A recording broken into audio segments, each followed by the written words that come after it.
Shalom buat anak ibu semuanya. Bagaimana kabar kamu hari ini?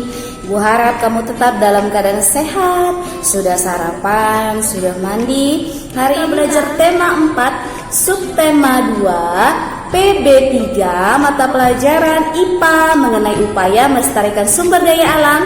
Lalu mata pelajaran bahasa Indonesia mengenai analisis unsur ekstrinsik. Nah, karena beberapa minggu lalu sudah Ibu berikan bagaimana cara menganalisis unsur intrinsik. Nanti di video penjelasan Ibu akan memberikan kedua materi tersebut ya. Jangan lupa nanti kita akan bernyanyi bersama, doa bersama. Ibu harap kamu dapat melakukannya bersama-sama ya nak. Selamat menyaksikan. Teman-teman, tahukah kalian Tuhan Yesus mempunyai 12 murid? Sekarang Kevin dan Karin akan menyebut nama 12 murid Tuhan Yesus dalam lagu pujian ini. Dengar baik-baik ya. Simon Petrus, Andreas, Yakobus, Yohanes, Filipus, Thomas, Yakobus anak Alfeus, Tadius, Simon orang Zelot, Matius, Bartolomeus, Yudas Iskariot, 12 murid Yesus.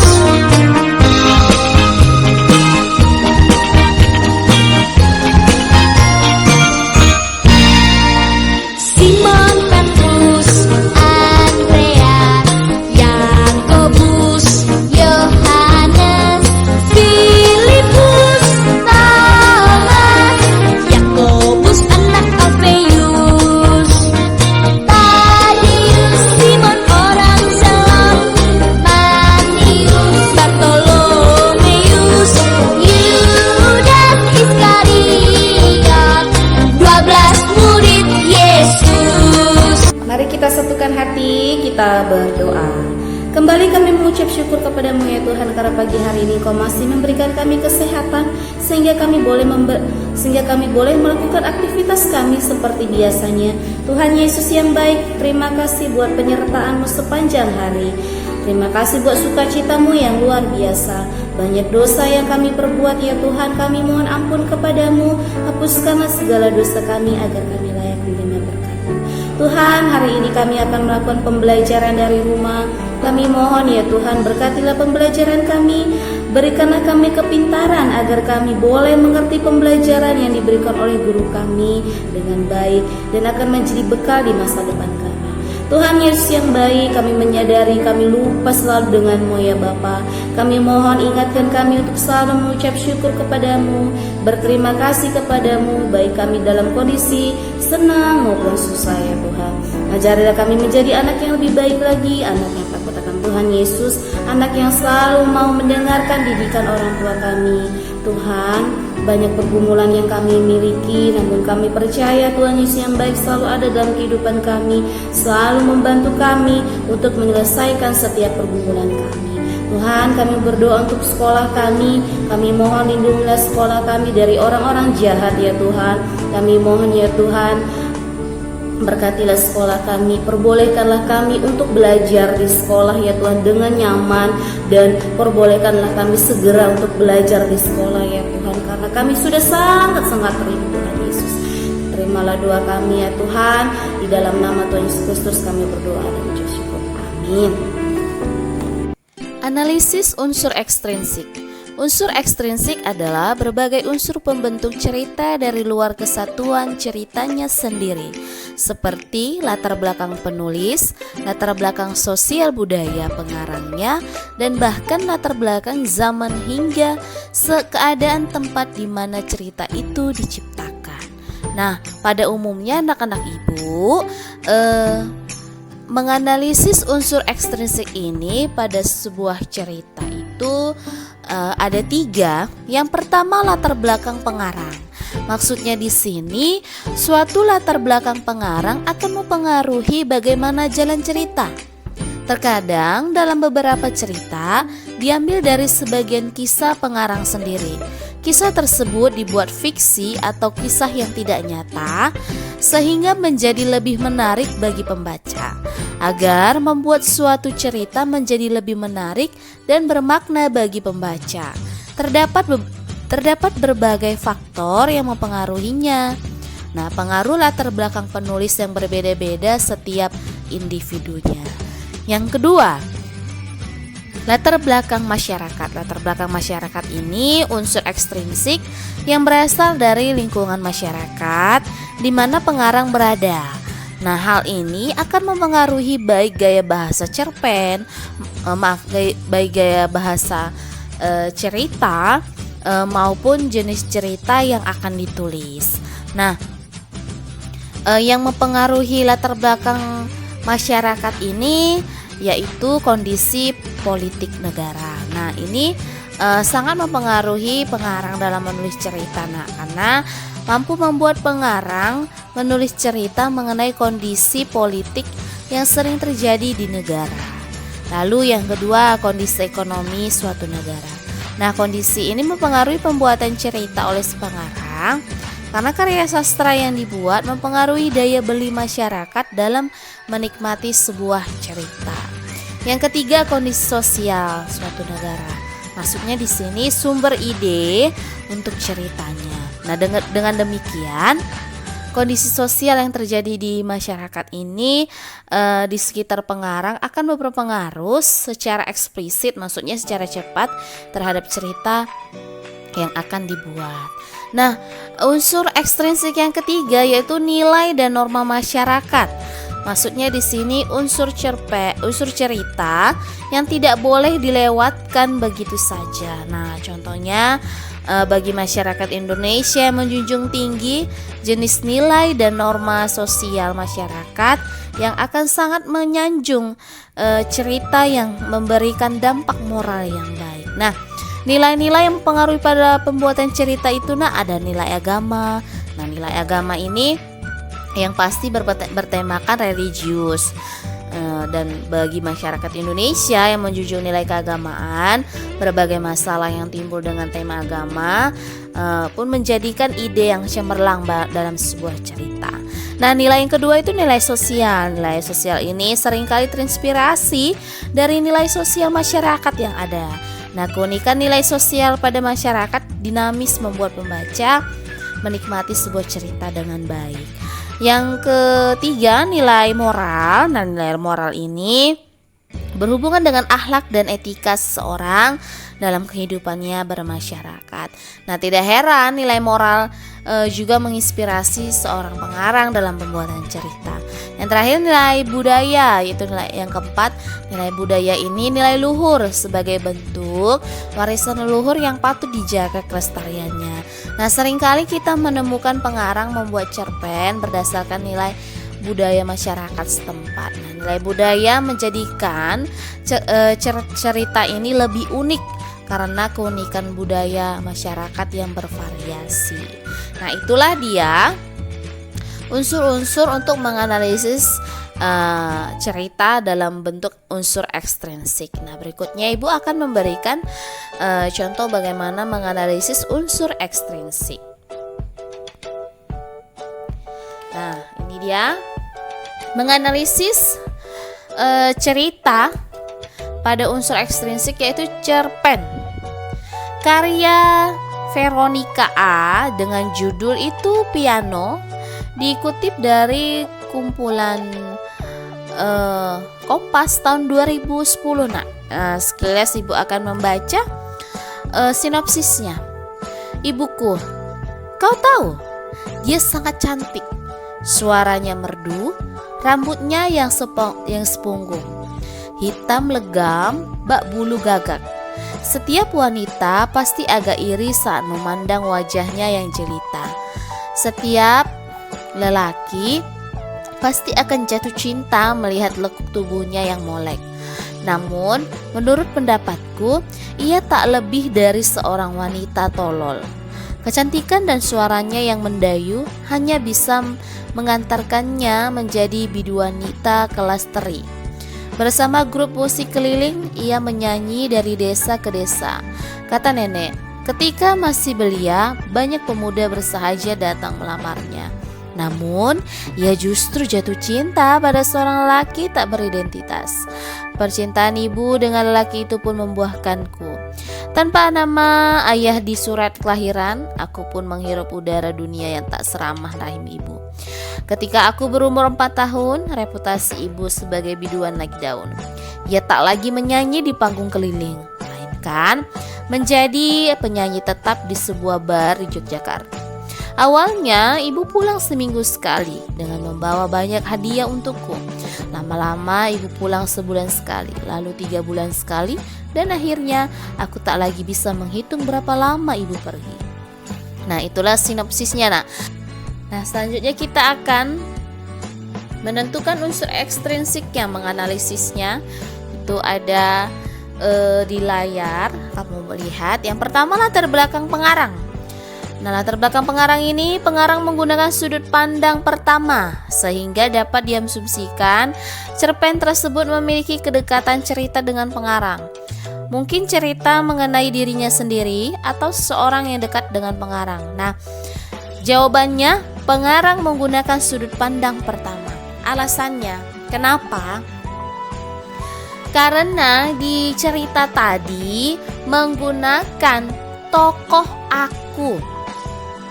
Iya, nah itu menyatakan sudut pandang orang pertama. Ingat, berhubungan dengan unsur intrinsiknya. Nah, yang kedua, latar belakang masyarakat. Pengarang menuliskan dengan jelas nama kota dan nama tempat di dalam cerpen.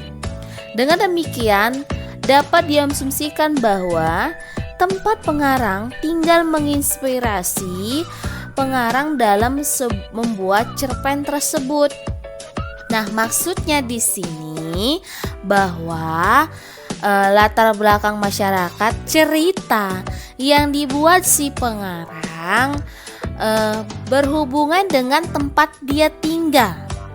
Berarti dia tinggal di sebuah kota, bukan desa, karena tempat lokasi di dalam cerita tersebut, settingnya atau latarnya itu jelas diceritakan bahwa di mana dia tinggal si tokoh itu, di kota. Itu dia. Lalu unsur yang ketiga, nilai dan norma masyarakat.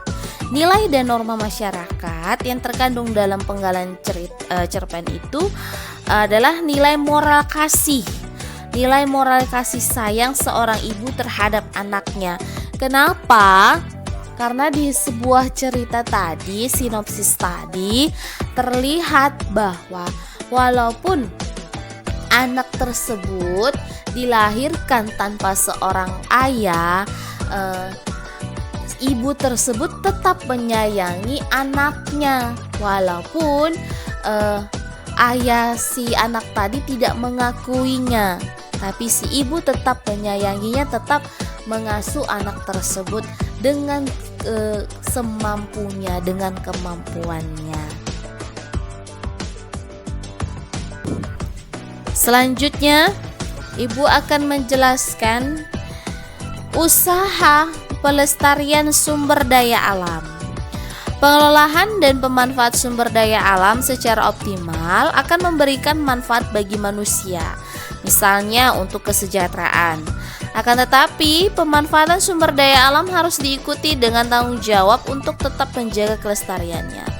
Eksploitasi sumber daya alam yang berlebihan tanpa disertai tanggung jawab untuk menjaga kelestarian alam akan berdampak buruk terhadap kehidupan manusia.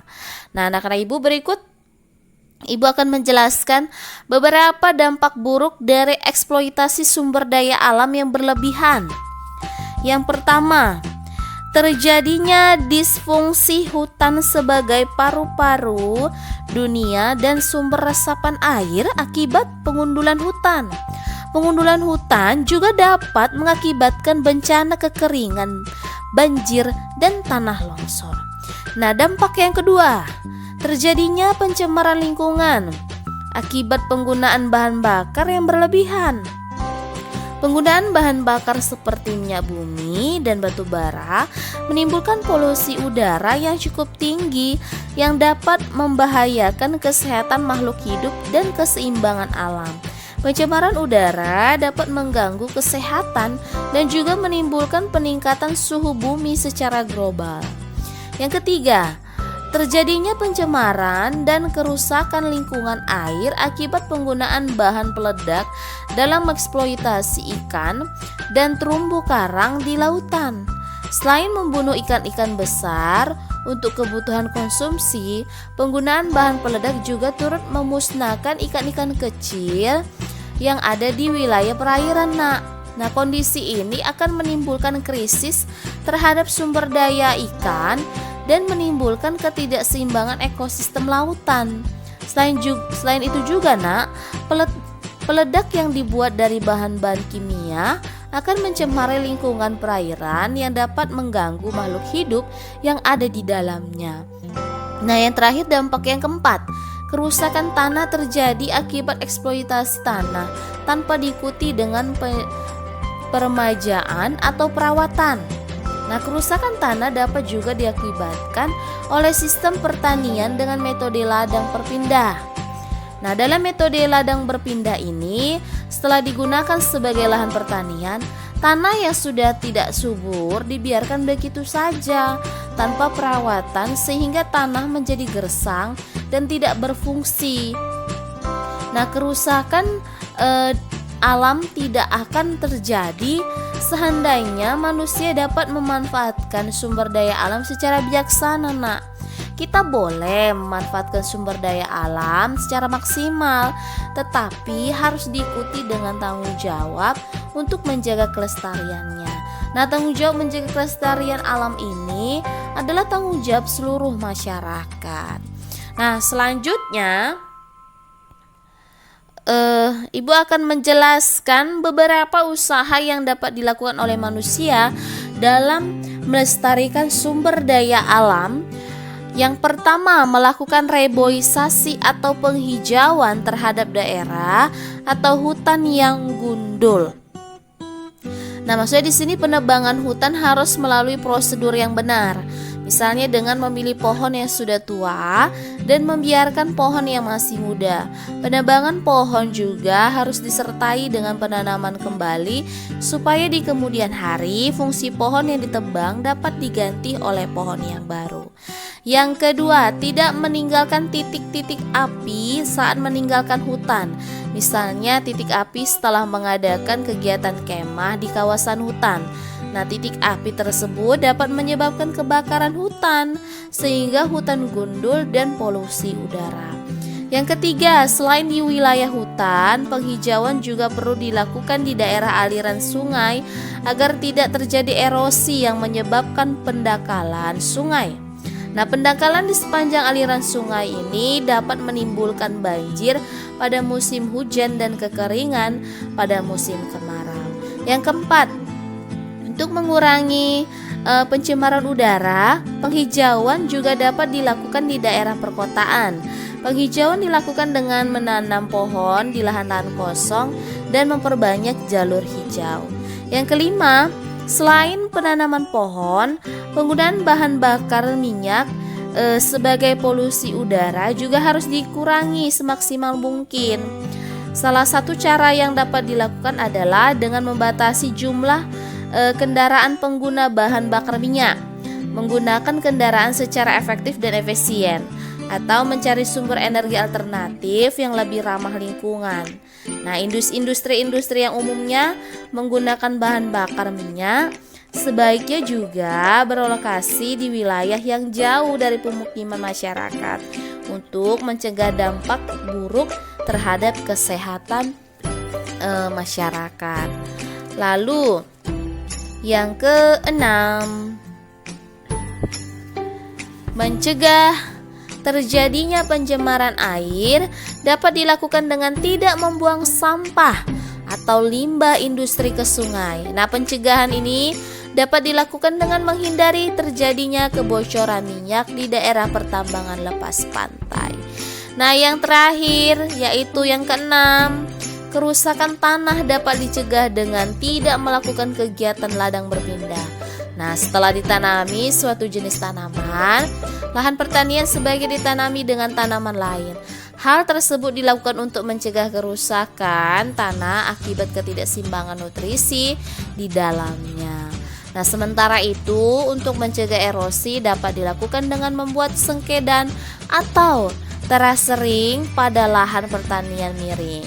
Nah, usaha melestarikan sumber daya alam dapat dilakukan sejak dini mulai dari hal-hal yang kecil. Nah, usaha tersebut dapat dilakukan dengan tidak membuang sampah sembarangan, menghemat penggunaan barang-barang dari plastik dan logam, menggunakan kembali barang yang sudah digunakan, dan melakukan daur ulang terhadap barang-barang yang sudah tidak terpakai lagi. Jadi ingat bahwa langkah kecil kita ini dapat memberikan perubahan besar terhadap pelestarian lingkungan jika dilakukan secara konsisten. Jadi harus diingat, jangan kita membuang sampah sembarangan, terutama membuang sampah ke parit busuk. Ingat itu yang kita lakukan kan? Nah, itu sudah merusak lingkungan. Itu tanda kita tidak melakukan pelestarian sumber daya alam. Ingat, harus kita cegah ya nak ya. Dan ingatkan juga orang tua kita kalau membuang sampah kemana, ke sungai, diingatkan bahwa itu tidak boleh ya. Nah, itulah mengenai upaya melestarikan sumber daya alam. Nah, anak-anak ibu, kamu baru saja menyaksikan video penjelasan yang ibu berikan tadi. Untuk tugas kamu itu hanya mata pelajaran IPA saja ibu berikan. Itu di halaman 72. Ada wacana, pernahkah kamu berpikir bagaimana para pekerja pembuat pensil? Itu kamu tulis wacananya sedikit. Nah, soalnya itu ada 4 nak. Di halaman 72, nomor 1 sampai nomor 3. Lalu di soal nomor 4-nya di halaman 73. Itu bagian pertama. Nah, bagian kedua masih mata pelajaran IPA di halaman 73. Ada wacana, barang-barang yang kita butuhkan merupakan hasil dari suatu pekerjaan. Itu kamu tulis. Nah, itu di bagian terakhir ada kolom, ada tabel, lalu keterangannya tuliskan jenis barang yang dihasilkan dari setiap pekerjaan dan jenis sumber daya alam yang digunakan. Lalu di situ ada 5 pekerjaan, ada jenis 5 pekerjaan. Yang pertama ada perajin, yaitu mebel. Lalu pekerjaan yang kedua pemerah susu. Lalu yang ketiga kuli bangunan. Lalu yang keempat petani, yang kelima itu nelayan ya. Nah, kamu berikan barang yang dihasilkan. Nah, kalau dia pengrajin tuh barang yang dihasilkan apa? Nah, sepertinya ibu juga pernah memberikan penjelasan pada mata pelajaran IPS ya. Barang yang dihasilkan apa? Apakah kain, apakah mobil, rumah ya, itu dia. Bahan asal benda. Nah, bahan dasarnya itu berasal dari mana? Nah, kalau misalnya kain seperti yang beberapa hari yang lalu ibu berikan pada mata pelajaran IPS, kain, hasilnya kain. Nah, asalnya itu dari mana? Dari kapas ya. Lalu jenis sumber daya alam yang digunakan, sumber daya alam apa? Nah, kalau kain ibu berikan kemarin itu tumbuh-tumbuhan ya, karena kain itu kan berasal dari kapas. Kapas itu berasal dari tumbuhan dari sumber daya alam apa? Tumbuh-tumbuhan. Nah, seperti itulah nanti yang kamu kerjakan. Jadi nanti kalau nama pekerjaannya saja kamu tulis, tidak perlu kamu buat gambarnya. Yang ini nak, yang 5 ini kamu tidak perlu membuat gambarnya, tulis saja nama pekerjaannya apa ya. Nah, ibu harap kamu dapat memahaminya. Jangan lupa diakhiri dengan doa. Tetap sehat, tetap semangat, Tuhan Yesus memberkati. Shalom.